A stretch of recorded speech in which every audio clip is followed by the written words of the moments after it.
Assalamualaikum warahmatullahi wabarakatuh. Perkenalkan, nama saya Muhammad Ikhwan dengan NIM akhir 048. Di sini kita akan membahas tentang wacana teori ilmu sosial kritis. Jadi, psikologi komunitas itu berkembang karena menyadari bahwa masalah yang dialami seseorang seringkali disebabkan oleh ketidakadilan dalam masyarakat, bukan hanya karena diri individu. Nah, teori ilmu sosial kritis ini membantu menjelaskan hal seperti itu dengan menyoroti bagaimana kekuasaan dan aturan sosial bisa membuat sebagian kelompok atau komunitas lebih sulit untuk sejahtera. Pendekatan ini menekankan pentingnya kesadaran kritis, kemampuan masyarakat untuk memahami dan melawan sistem yang tidak adil. Asal dan dasar pemikiran teori sosial kritis.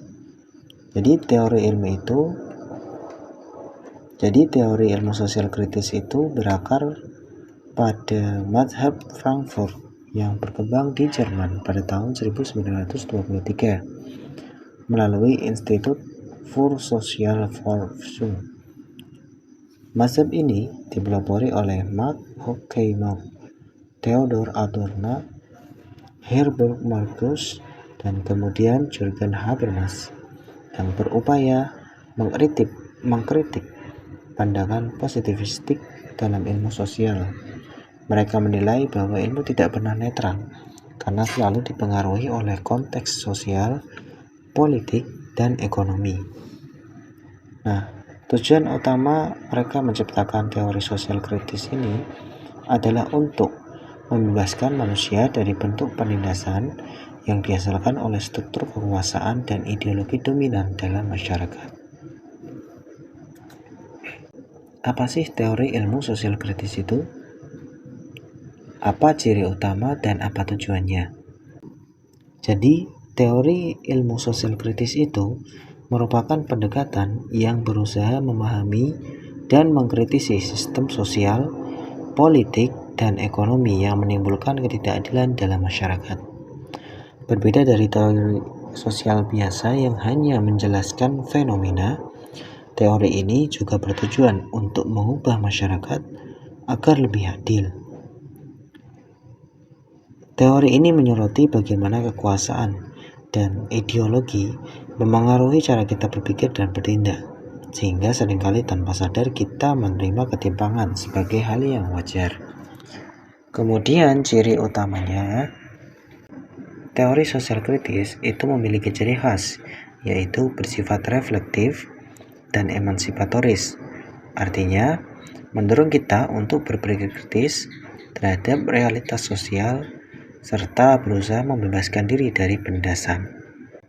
Fokusnya mengungkap hubungan kekuasaan dalam masyarakat seperti kelas sosial, gender, atau etnis. Kemudian tujuan utama teori sosial kritis ini adalah emansipasi, yaitu membebaskan individu dan kelompok dari sistem sosial yang menindas.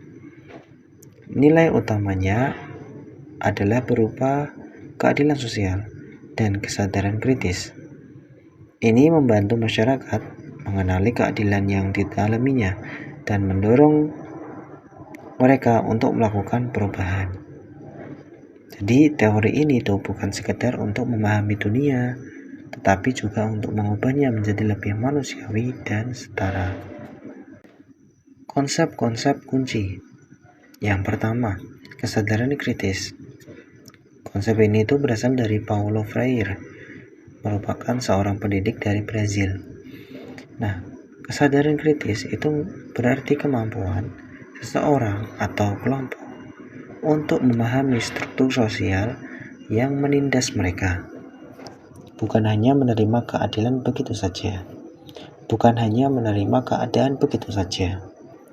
Orang dengan kesadaran kritis itu akan mampu melihat bahwa kemiskinan, ketidakadilan gender, atau diskriminasi itu bukanlah nasib, tetapi akibat dari sistem sosial yang tidak adil. Dalam psikologi komunitas, membangun kesadaran kritis dilakukan melalui dialog reflektif dan pendidikan partisipatif agar masyarakat memahami akar masalahnya dan berani bertindak. Kemudian konsep yang kedua itu emansipasi. Emansipasi merupakan pembebasan individu atau kelompok dari struktur sosial yang menindas, baik dalam bentuk ekonomi, budaya, maupun politik. Dalam kerangka teori kritis, perubahan sejati, perubahan yang bagus, itu baru terjadi ketika masyarakat tidak hanya sadar, tetapi juga bebas menentukan nasibnya sendiri. Nah, dalam psikologi komunitas, emansipasi itu diwujudkan melalui pemberdayaan atau empowerment. Apa itu? Yakni memberi ruang agar komunitas memiliki kekuatan dan suara untuk membuat keputusan. Konsep yang ketiga, partisipasi sosial. Partisipasi sosial itu adalah keterlibatan aktif masyarakat dalam proses pengambilan keputusan dan tindakan perubahan sosial. Nah, dalam pendekatan teori ilmu sosial kritis, masyarakat tidak dianggap sebagai objek bantuan saja, tetapi sebagai subjek perubahan. Psikologi komunitas akan mendorong partisipasi ini melalui kolaborasi antara warga, akademisi, dan pembuat kebijakan, pemerintah, sehingga solusi yang lahir benar-benar berasal dari kebutuhan masyarakat itu sendiri. Kemudian konsep yang keempat, transformasi sosial. Transformasi sosial itu merupakan perubahan besar dan menyeluruh dalam struktur sosial, bukan sekedar mengubah perilaku individu. Nah, teori ini itu akan menekankan bahwa masalah seperti kemiskinan, kekerasan, atau ketimpangan itu tidak bisa diselesaikan dengan terapi secara individu saja, tapi memerlukan perubahan kebijakan, sistem ekonomi, dan norma budaya secara keseluruhan. Nah, psikologi komunitas akan berperan dalam mendorong perubahan ini dengan menggabungkan penelitian, advokasi, dan aksi sosial. Kemudian, hubungan seperti apa teori ilmu sosial kritis dengan psikologi komunitas? Yang pertama, arah dan tujuannya itu sama. Keduanya itu berorientasi pada keadilan sosial dan pembebasan manusia. Fokusnya itu bukan hanya memahami masalah, tetapi juga mengubah struktur sosial yang tidak adil. Kemudian yang kedua, sama-sama kritik terhadap psikologi konvensional. Psikologi tradisional itu dianggap terlalu individualistik dan mengabaikan faktor sosial. Nah, dengan adanya teori sosial kritis ini, itu akan membantu psikologi komunitas melihat kekuasaan, ideologi, dan ketimpangan itu sebagai penyebab utama masalah sosial. Yang ketiga, analisis struktural. Pendekatan kritis itu akan menekankan pentingnya melihat akar masalah, bukan hanya gejala. Jadi, siapa yang diuntungkan dan siapa yang dirugikan dari sistem sosial yang ada.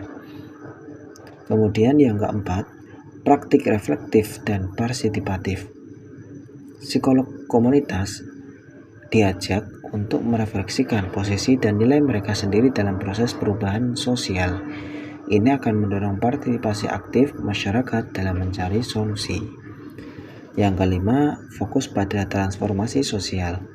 Tujuan akhirnya adalah transformasi struktural, seperti kebijakan, sistem, dan budaya secara keseluruhan, bukan sekadar perubahan perilaku secara individu.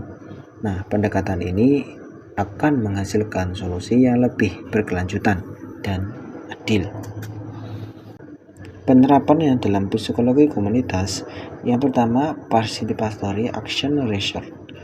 Ini tuh akan mengajak masyarakat untuk terlibat langsung dalam proses penelitian dan pemecahan masalah, sehingga mereka menjadi mitra sejajar, bukan sekedar objek penelitian. Yang kedua, program pemberdayaan community.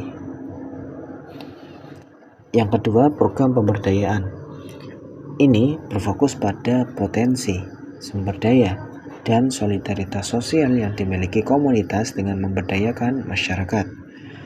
Psikolog komunitas itu akan membantu mereka menjadi subjek perubahan, bukan hanya sekedar penerima bantuan. Yang ketiga, analisis kebijakan publik. Ini memastikan bahwa kebijakan tersebut tidak memperkuat ketimpangan sosial, serta mengkritik model psikologi tradisional yang terlalu individualistik dan mengabaikan faktor sosial politik penyebab masalah. Di sini ada contoh pemberdayaan komunitas di pemukiman kumuh perkotaan. Nah, dalam program pemberdayaan komunitas di wilayah pemukiman kumuh, pendekatan psikologi komunitas yang kritis itu tidak hanya menyoroti masalah kebersihan atau perilaku warga saja, tetapi juga struktur sosial dan kebijakan yang menyebabkan ketimpangan. Nah, psikolog komunitas akan bekerja sama dengan warga, pemerintah daerah, dan lembaga swadaya masyarakat untuk mendorong partisipasi aktif masyarakat dalam perencanaan perbaikan lingkungan, seperti pengelolaan sampah dan advokasi terhadap kebijakan perumahan yang lebih adil tentunya. Melalui pendekatan ini nanti, komunitas tidak hanya mendapatkan lingkungannya lebih sehat, tetapi juga menjadi lebih berdaya dan memiliki suara dalam menentukan masa depan di wilayahnya. Kesimpulannya, wacana teori ilmu sosial kritis dalam psikologi komunitas itu menegaskan bahwa masalah psikologis tidak dapat dilepaskan dari struktur sosial yang menimbulkan ketidakadilan. Teori ini mengajak kita untuk berpikir reflektif dan bertindak emansipatoris melalui kesadaran kritis,